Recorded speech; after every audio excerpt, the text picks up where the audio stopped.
Hello guys. Welcome to the story world. We are to serve you best stories, but we need your help to complete our goal of 1,000 subscribers. So find the subscribe button and please click on it.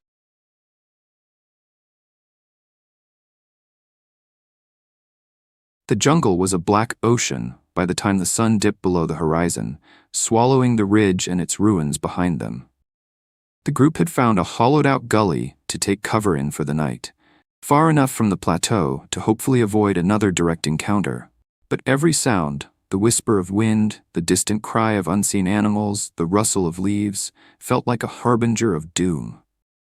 Ryan crouched by the crude fire they'd lit, feeding it twigs and damp foliage, trying to keep the flames alive without making the smoke too visible. His eyes darted constantly toward the surrounding trees. He could still hear the creatures clicking echoing in his skull, that unnerving rhythm that wasn't just noise but language. It was thinking, planning, strategizing, and they were the prey. Lucas sat beside him, sharpening the scavenged metal spike against a rock. His jaw was tight, eyes dark with frustration and fear, but also something else, determination. "We can't keep running," Lucas muttered finally. "That thing won't stop, and now there's more than one. If we don't hit back first, we're done." Ryan looked at him, exhausted. "And how do you plan on doing that? It's faster than us, stronger than us, smarter than us. Hell, it's been hunting people long before we ever got here." Lucas glanced at the others, Mia leaning against Noah, Emily clutching her knees, Jake pacing nervously. "We can't just wait to die. We need a plan, not a trap. Something that puts us in control, even for a minute."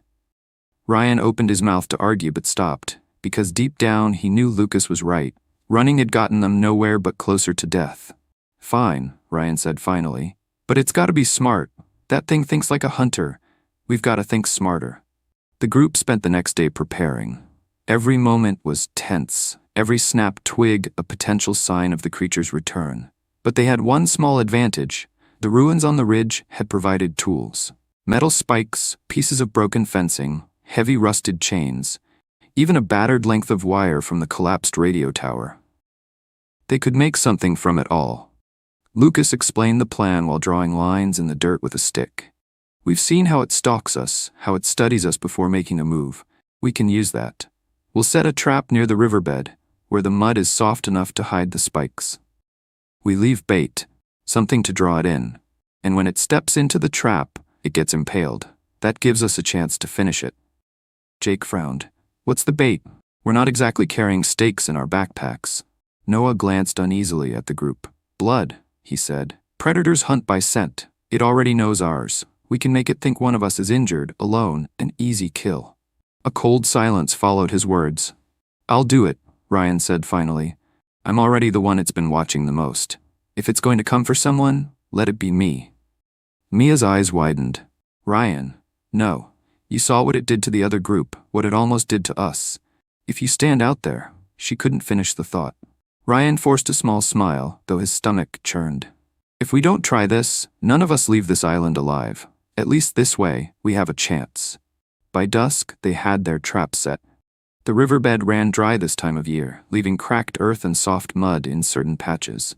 Lucas and Noah worked quickly, sharpening metal spikes scavenged from the ruins and driving them into the mud at an angle, camouflaging them with leaves and dirt. The chains were rigged as tripwires, leading to a crude mechanism that would drop a heavy section of rusted fencing over the kill zone if triggered.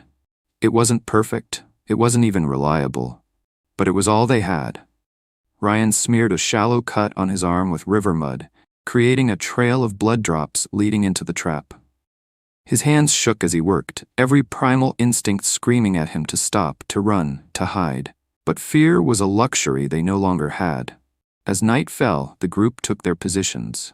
Lucas and Jake crouched in the underbrush near the trigger line for the fencing. Emily clutched a sharpened piece of metal like a dagger, trying to quiet her trembling hands. Mia and Noah kept to the rear, ready to drag Ryan out if things went wrong.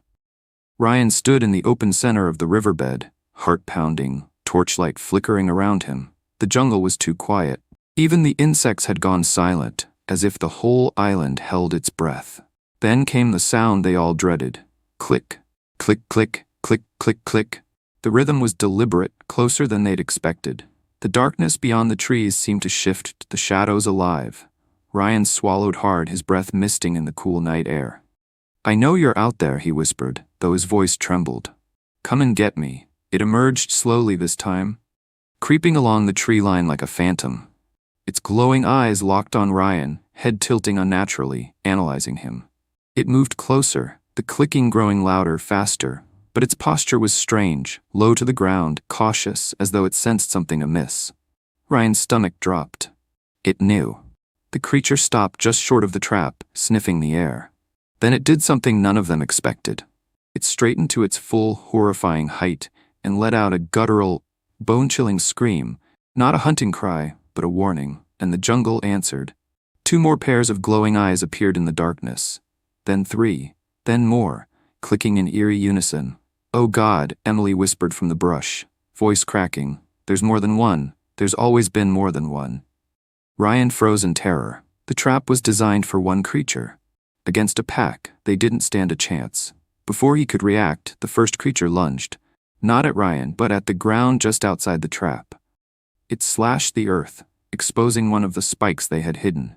It had seen through their plan, understood it, avoided it effortlessly. Ryan stumbled backward, fear rising like fire in his chest. "Lucas, now!" he shouted. Lucas pulled the trigger line, and the fencing dropped, but the creature leapt aside with impossible speed, landing just feet away from Ryan. The others burst from hiding, screaming, charging with makeshift weapons, desperate to save him. Chaos erupted. The lead creature swiped at Ryan, claws slicing the air where his head had been a second earlier. He dove aside, rolling in the mud, grabbing for one of the spikes to defend himself. Jake lunged with his own weapon, screaming, but the thing moved like lightning, batting him aside as if he weighed nothing. The others swarmed it, stabbing, striking, doing anything to slow it down.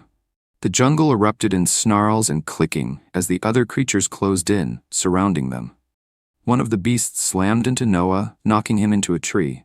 Emily drove her makeshift dagger into its side, earning a screech of pain, but it whirled and slashed her arm open, sending blood spraying across the leaves.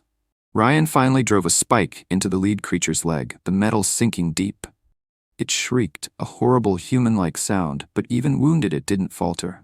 Instead, it grabbed him, claws digging into his shoulder, lifting him like a rag doll.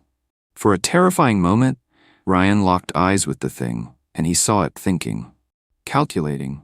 Its gaze wasn't just hunger, it was curiosity, almost satisfaction, like a cat toying with a mouse before the kill. A flare of fire lit the night as Lucas swung a burning torch, smashing it against the creature's face.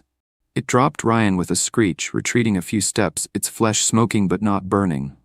"Run!" Lucas bellowed, grabbing Ryan by the arm. The group didn't need to be told twice. They bolted into the jungle, every muscle screaming, lungs burning, the sounds of pursuit behind them. Branches snapped, claws raked the air, inhuman cries echoed in the dark. They didn't stop until they found a narrow cave halfway up a steep incline, scrambling inside and collapsing, gasping for breath. The clicking followed them for a long while, just outside, deliberate and taunting, before finally fading into the distance. The group sat in silence for what felt like hours, every face pale, every hand shaking. Blood dripped from Emily's wounded arm, and Noah was clutching his ribs where he'd been thrown. But the real damage wasn't physical. "They're not hunting us," Ryan said finally, his voice hollow. "Not for food, not even for sport." Mia's eyes brimmed with tears. "Then why? Why are they doing this?" Ryan met her gaze, haunted. "Because this is what they do, this whole island. It's a trap. A place where people wash up and never leave. They watch us, they learn us, and then—" He swallowed hard, unable to finish. Jake wiped his face with trembling hands. "We thought there was one. There's a whole pack of them. We can't fight that, we can't outsmart that." Lucas clenched his fists, shaking with anger. "We have to keep trying. There's got to be a way off this island. A boat, a raft, something." Ryan shook his head. "Dr. Calloway's journal said it. The island doesn't let you leave. Maybe those things don't just hunt us, they make sure no one escapes." Thanks for listening. Hit the like button if you really like this story, and don't forget to subscribe.